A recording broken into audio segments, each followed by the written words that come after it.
Suspense. And the producer of radio's outstanding theater of thrills, the master of mystery and adventure, William N. Robeson. They say there's a thin line between love and hate. And if it's true that it's love that makes the world go round, perhaps hate could bring it to a standstill. It's been tried with rather tedious frequency for the past several thousand years, and if the haters keep at it, they may finally make it. Unless, as in the upcoming play, love once more triumphs. Listen then, as Charles McGraw stars in 227 Minutes of Hate, a tale well calculated to keep you in suspense. You look at the calendar hanging on the wall, and you wonder if it's you or the day that makes it look so uninspiring. And you decide it's the calendar. They just aren't making good calendars anymore. You squirm around in your chair and take a look at the clock. 11:44. 11:44 of a Friday morning that shouldn't have happened. It's that dull. You swing back to your desk and pick up the phone. Detective Bureau, Lieutenant McDougal speaking. Hello, Lieutenant. This is Bill Rand out at the Hillway Airport. Yes, Mr. Rand, what can we do for you? Well, I want to report a stolen plane. I see. A what? An airplane. It's been stolen. I want to report it. Well, now, look, Mr. Rand, we take reports on stolen articles here, cars, things like that, but a stolen airplane... I know there isn't much anyone can do about a stolen plane, but the trouble is, it's in the air. Well, that figures. The man who's flying it can't fly. Well, in that case, you have nothing to... What? I tried to stop him, but he had a gun. Oh, now, just a minute, Mr. Rand. Suppose we begin at the beginning. Well, this guy, he goofs around the field all the time, one of those hangar flyers. But today he showed up around 11 o'clock and said he decided to start taking lessons. So, Hold it, Mr. Rand, just a moment. Frank. Yeah, Mac. Get on the extension and take this report. Okay. Now, Mr. Rand, what was the man's name? Regan. Charles Regan. His address? 423... Excuse me, Mr. Rand. My other phone's ringing. You go ahead and give the report to the sergeant. I'll be back with you in a minute. Okay. Hello. Detective Bureau, Lieutenant McDougal speaking. Oh, yes. Yeah, now, wait a moment. Where are you calling from? Yeah, I see. Yeah. Yeah, all right. Yeah, all right, fine, Mrs. Stevens. We'll see what we can do right away, and thanks for calling. Mr. Rand. Yes, Lieutenant? I think we found your plane. Oh, that's great. Where is it? Well, the lady I just talked to wasn't too accurate, but according to her, it was flying up and down in front of her house on Delaplane Avenue. Flying up and down? Well, that's the lady's way of putting it. I figure what she meant was that it was buzzing the street in front of her house. Good Lord, Lieutenant, he's liable to crash that thing. You got to do something. Yeah. Yeah, I think you're right, Mr. Rand, but there's only one thing I'd like to ask you. Yes? What would you suggest? Yep, the man's right. You got to do something. But what? Reach out with a long arm and pluck the plane out of the sky? Put out a call to the radio cars and tell them to bring in an idiot in a stolen plane? You look at the report that Frank's taken and you try to figure out your first move. Any move. Here's the fellow's name and address. Yeah, it's probably a phony. No, I don't think so, Lieutenant. Rand said he got it off the man's driver's license. Yeah, well, we can take a run out there, I guess, but it isn't going to help us to get him down. Did Rand say anything to you about why he thought the guy wanted the plane? No. He said he acted fine until they got out to the takeoff line and warmed up the engine. Then he said the guy suddenly pulled this gun out and shoved it in his ribs and told him to get out. Mm-hmm. So he got out. What would you do, Lieutenant? I'd get out. I'll get it with you, Frank. Yeah. Detective Bureau, Sergeant Kelly speaking. Yes, sir. Yes, we've already got a report on that, sir. Where are you calling from? The courthouse. Yes, sir. Yes, we'll do all we can, sir. Thank you. Now what? Plane just rolled his wheels on the roof of the courthouse. They got a panic on their hands down there. All right, Frank, get out a bulletin to the civil defense people. Alert the fire department, the sheriff's office, all of our cars. Tell them what we've got and to expect anything. I'm going to see if the Air Force can help us. You grab your phone and call the air base on the edge of town. It takes a little doing, but finally you get a colonel who's interested but firm. Look, Lieutenant, I assure you we'd like to help, but what can we do? Well, I thought maybe you could scramble a couple of your planes and, well, sort of head him off, make him go away from the city. I'm afraid our jets can't fly that slow, Lieutenant. Yeah, I see what you mean. Only somebody's got to do something to get this guy down before he kills a lot of people. Has he got a radio in his plane? I don't know. Wait a minute. Hold on a minute, Colonel. Frank, did Rand say anything about a radio in the plane? He didn't mention it, Lieutenant. We don't know, Colonel. Well, I was thinking that if he had a radio and he had it turned on the tower frequency, we could contact him from here. At least talk to him. Well, look, can you try it? If you can get him, maybe we can make him see what he's doing. What's the number and make of his ship? Wait a minute. I got it here in the report somewhere. Oh, yeah, here it is. It's a Cessna single engine, number N4091. Is that what you want? That's it. If you want to wait on the phone, I'll have the tower put out a call right away. Yeah, fine. I'll wait. You sit there waiting for the colonel to come back, and the minutes tick by, and you try to figure out some way to do this thing right. And you can't. If he has a radio, if he has the radio turned on, why would he have it on? You listen to the phones, and you hear Frank and the other people in the office taking calls. They're coming in faster now, and they're all about the same thing. An airplane with a fool in it who seems to be trying to kill himself. Trying to kill himself, of course. But you can talk suicides out of it. You've done it more than once. Then the colonel's back on the phone again. No luck, Lieutenant. He either doesn't have a radio or he doesn't have it turned on. We called him on all the frequencies and there was no answer. I'm sorry. Yeah, well, thanks for trying anyway, Colonel. You might keep calling. I'll do that. And if we raise him, where can we reach you? Call the Detective Bureau and ask for me. They can get me in my car if I'm out. And thanks, incidentally, very much.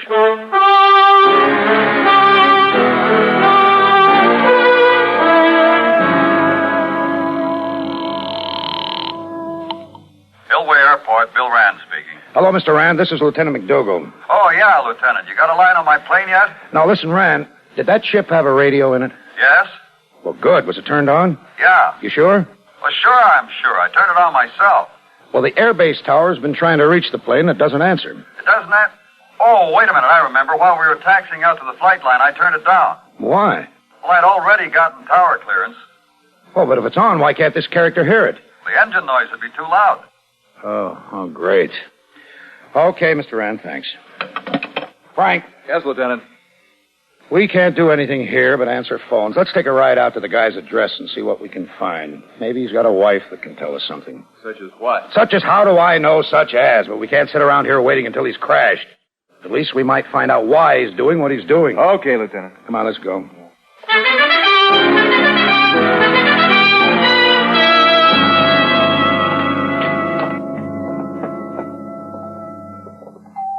Nice-looking place. Yeah, I hope someone's home. Yes? Mrs. Regan? Yes. I'm Lieutenant McDougal. This is Sergeant Kelly. Police? We're from the Detective Bureau. Your husband is Charles Regan? Yes, that's right, but... I wonder if we could talk to you for a moment, Mrs. Regan, about your husband. Well, yes, of course, but is something wrong? Is he hurt? No, not yet, Mrs. Regan, but tell me, has he ever flown an airplane? Charles? Why, no. Oh, he sometimes goes out and hangs around the airport out at Hillway, but he's never flown a plane. I don't think he's even been up in one. Well, can you think of any reason why he might want to take a plane? Take a plane? Fly one, Mrs. Regan. Take it up into the air. Now, what's this all about? These questions don't make any sense. Well, what's happened doesn't make sense to us either.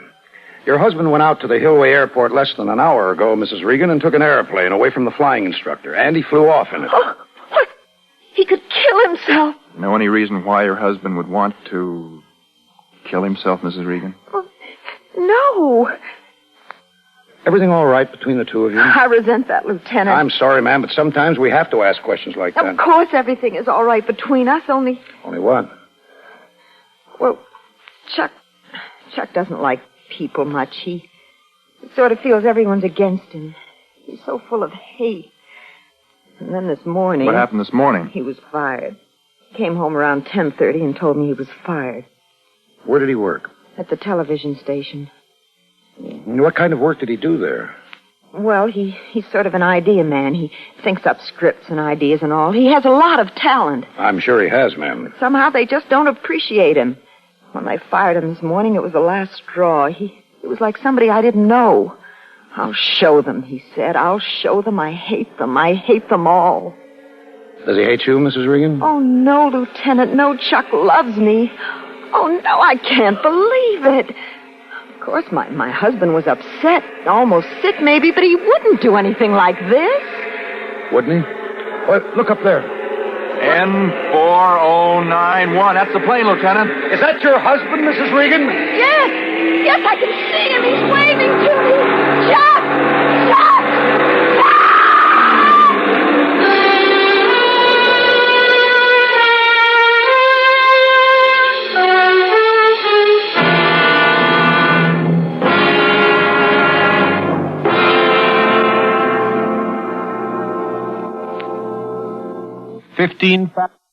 And now,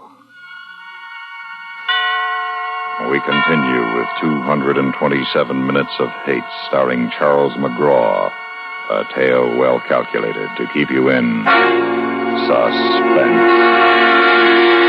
Now you have a little more to go on. Not much, but a little. Now you know that Charles Regan is sick with hate. A hate that has given him the nerve to steal an airplane and the courage to fly it. Hate that may destroy him and who knows how many other people. You have to know more about this sick man before you can even begin to help him. And you haven't much time. His gas tank is racing the second hand right toward death. So you tell Mrs. Regan to stay near a phone in case you need her.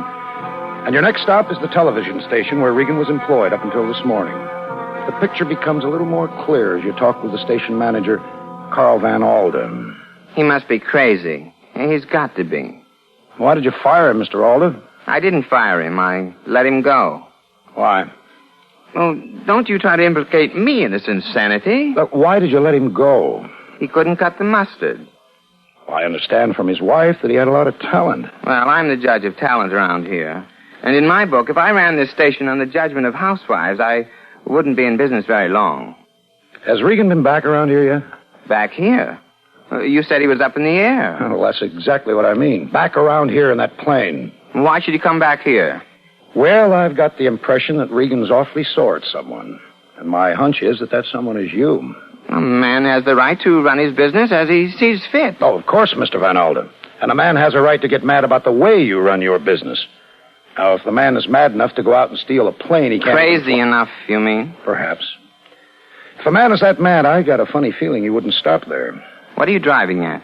I have a feeling that a man that full of hate would... Well, he would go for the man who hurt him. Hurt? Yeah, hurt. Like the guy who fired him. If I were that mad, I might even fly my airplane into the building where he worked. Nonsense. Well, maybe. But if I were you, I'd start thinking about evacuating this place. Evacuate? Evacuate the building? Why, that's absurd. Not if someone's thinking about flying an airplane down your throat. Lieutenant McDougal, you're a policeman. Naturally, you think of things from your point of view. But think of mine for a minute. I thought I was. Oh, I don't mean my personal safety. I have a public trust. I must stay on the air. And then, well, think of the miserable publicity the station would get if all of a sudden, in the middle of a broadcasting day, I shut down and ordered everyone to leave the building. Why, it could be embarrassing. It could be pretty embarrassing, Mr. Van Alden, if you didn't order your people out and your former employee flew his airplane right through your roof and killed them all. He wouldn't dare. He might. Well, I won't do it, Lieutenant. I will not be intimidated by a crazy man. Besides, I don't think he has the nerve. He had the nerve to steal the plane, and he's sore at you. And he's flying around over the city like a punch-drunk moth. You don't think he'll do it? Well, I do. And I hope above everything else that I'm wrong. I'll put out some bulletins, Lieutenant. Warn the people about what's going on. I'll use what facilities I can, do a public service job, but I will not order an evacuation. That I will not do. Okay, at least it might have... Good Lord. You got an antenna on the top of this building, Mr. Van Alden? Yes, of course. Two of them, as a matter of fact. Well, I think your friend just flew between them. He flies pretty good for a guy that doesn't know how to fly. But he can't do that. He might hit them. He might even want to, if he's as sore at you as I think he is. Well, you've got to do something. Yeah, I know. In fact, I heard that somewhere else today, and you know what, Mr. Van Alden? What? I'm beginning to get a little tired of it. Yeah, you're getting a little tired of it, and very tired of Van Alden. You can almost begin to feel sorry for Regan. But then he makes another pass in 2 hours, and you forget about being sorry for him. Matter of fact, you start thinking about getting out of there. Then Van Alden's secretary buzzes him and says there's a phone call for you, and you pick up the phone, and the colonel of the Air Force. I'm glad I found you, Lieutenant. We made contact with the plane. You have? Yes, we got on the radio. He answered our call, and we've got him on the tower frequency. Look, that's great. Now just keep him occupied. Keep him talking. Say anything to keep him from thinking up new stunts in that thing. Can you do that? We can try, Lieutenant. I'll be there as fast as I can make it.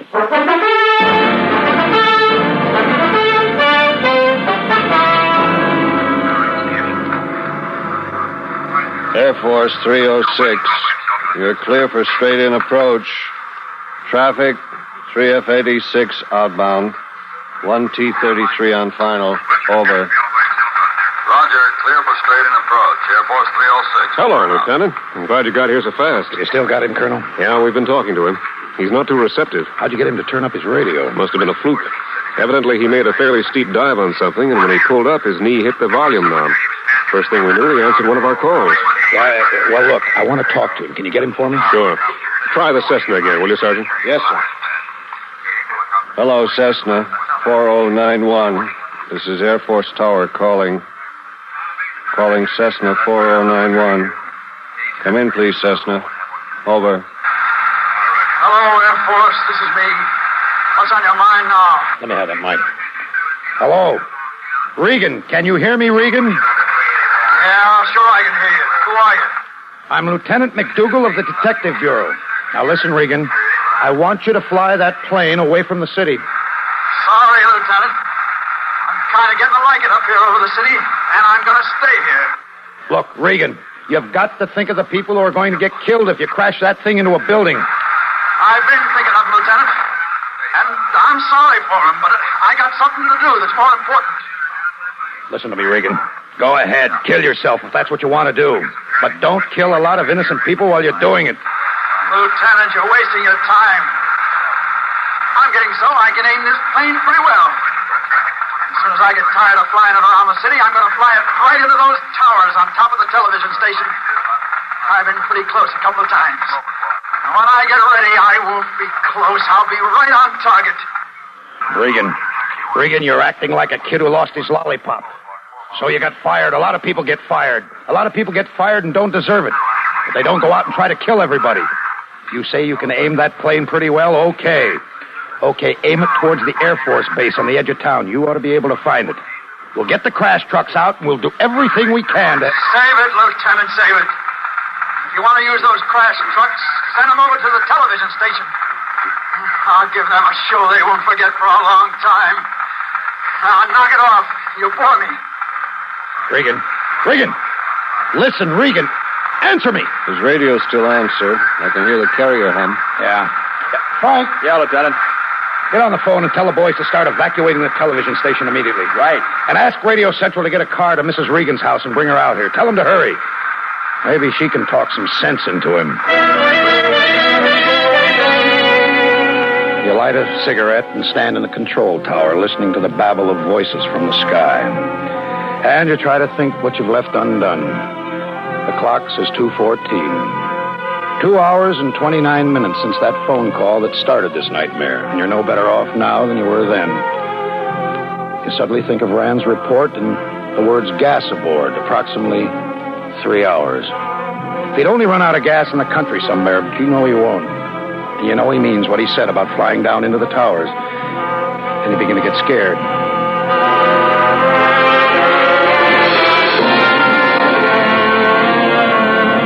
The clock moves around to 2:45. You've called Regan regularly, and he's answered twice. And his answers haven't helped.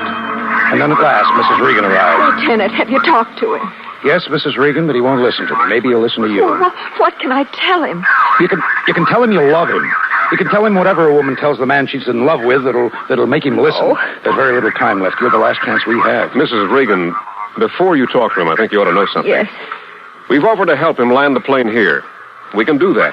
We've done it in bad weather with people who've had very little experience. Chuck's never flown before. I know, Mrs. Regan, but the main thing is to get him to come over here and make his try where we can help him. I want you to understand that we can help him if he'll let us. Yes, thank you. We're going to call him now, Mrs. Regan. And if he doesn't answer me, I'll give you the mic. You can call him, okay? Yes, all right. Hello, Regan. Regan, this is Tower calling you, Regan. Can you hear me? Regan, your wife is here and wants to talk to you. You tried, Mrs. Regan. Maybe he's not even up there anymore. Maybe.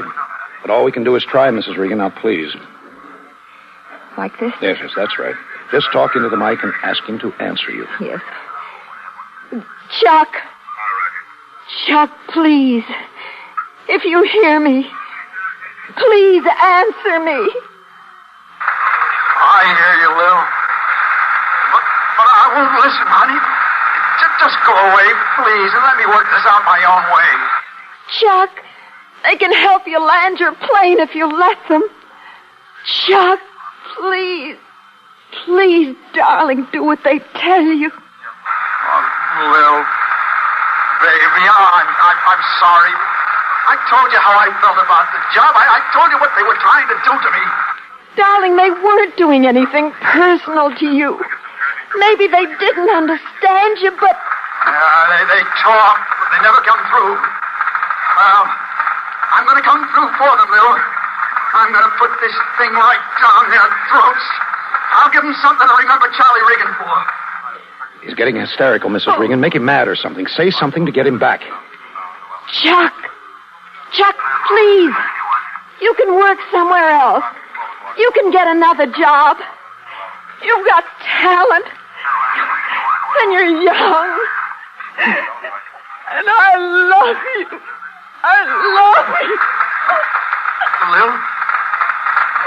Lil, baby. Oh, listen, baby, I don't want to hurt you. I never wanted to do anything to hurt you. Yeah, I gotta do this now. Don't you see? I can't quit this time. You won't be quitting. You'll be winning, Chuck. Don't you see, darling? You'll be winning. Oh, baby, I don't want to hurt you. Bring the plane over here, Chuck. Please let them help you. Please. But I don't know whether I could do it. I don't know whether I could get the thing down even if I could find the field. You can try, Chuck. You can try. Oh. Okay. Okay, I'll try it. And honey.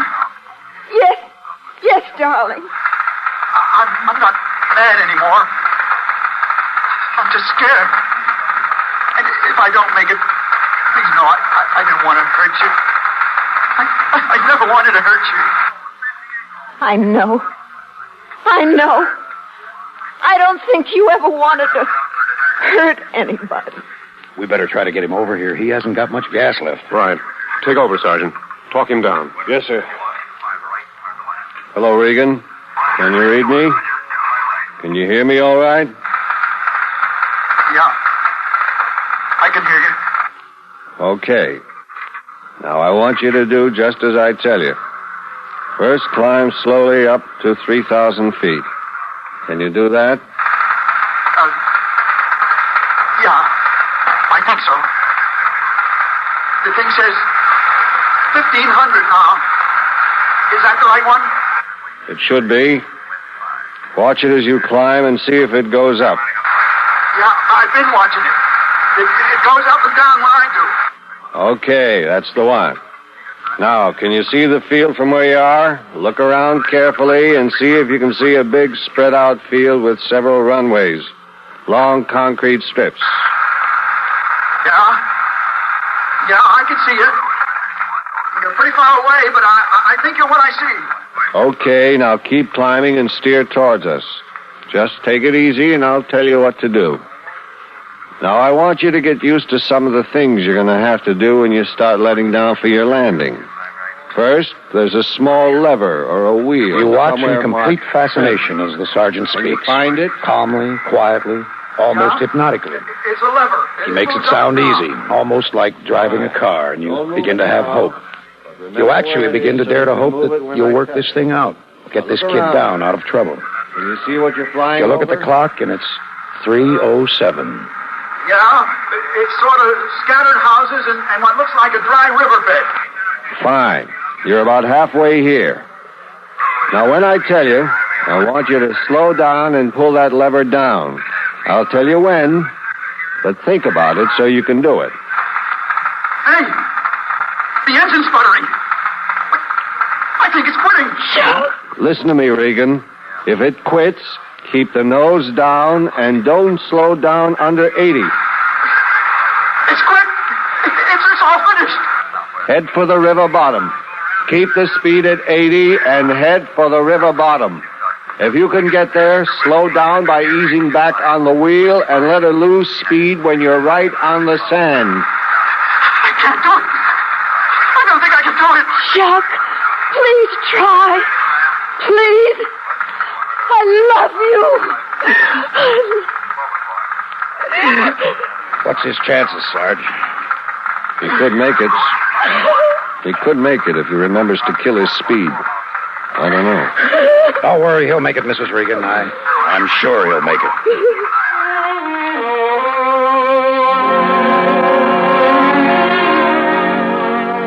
You say the words, but you don't feel them. You wish you could believe them, but who's kidding?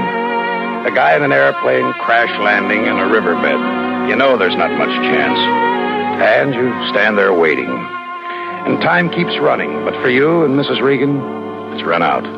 And then the colonel picks up a phone that suddenly rings, and he's excited. And he hands the phone to you, and you listen to a voice on the other end. He come right down over to my house and banged down on the alfalfa. I thought he was going to take the roof off. How about the pilot? Is he hurt? I don't figure he is. Won't get out of the plane, but he don't seem to be hurt. Just sits there staring out the window. Plane ain't hurt much neither, as far as I can see. It just come down and skidded around a little and stopped. He must be a right good pilot to bring that thing down like that. Real good. Yeah. Even better than you know. We'll be right out to get him, and thanks for calling.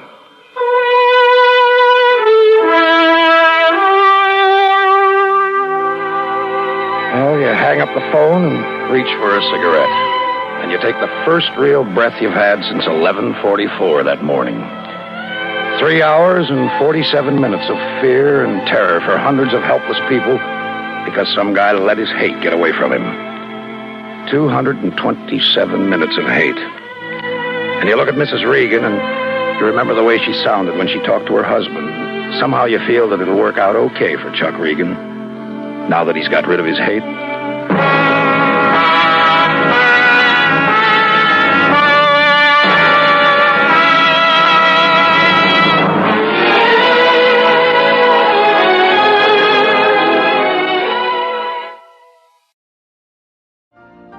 You've been listening to the OTR Gold Network.